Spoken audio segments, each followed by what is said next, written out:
देशातील सर्व सार्वत्रिक निवडणुका ईव्हीएम मशीनऐवजी बॅलेट पेपरवर घेण्याच्या मागणीसाठी भारत मुक्ती मोर्चा आणि ईव्हीएम विरोधातील समविचारी पक्ष आणि संघटनांच्या वतीने जिल्हाधिकारी यांच्या मार्फत राष्ट्रपतींना निवेदन पाठवण्यात आले।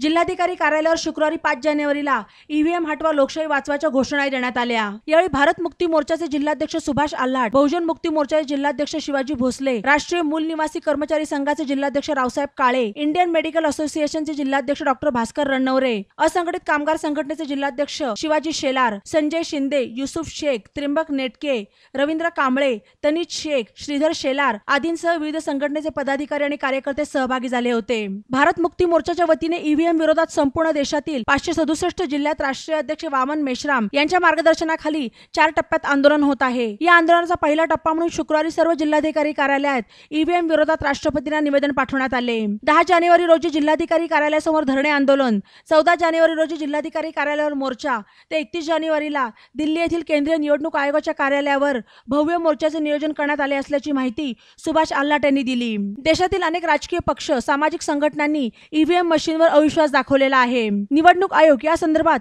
असंवेदनशीलता दाखवत असल्याचे निवेदनात म्हटले आहे। पारदर्शी आणि लोकशाही पद्धतीने निवडणुका होण्यासाठी ईव्हीएम मशीन हटवून बॅलेट पेपरवर निवडणुका घेण्याची मागणी भारत मुक्ती मोर्चाच्या वतीने करण्यात आली। या मागणीचे निवेदन शिष्टमंडळाने जिल्हाधिकारी सिद्धाराम सालीमठ यांना दिले। या प्रश्नी दखल न घेतल्यास आंदोलन करण्याचा इशारा देण्यात आला आहे।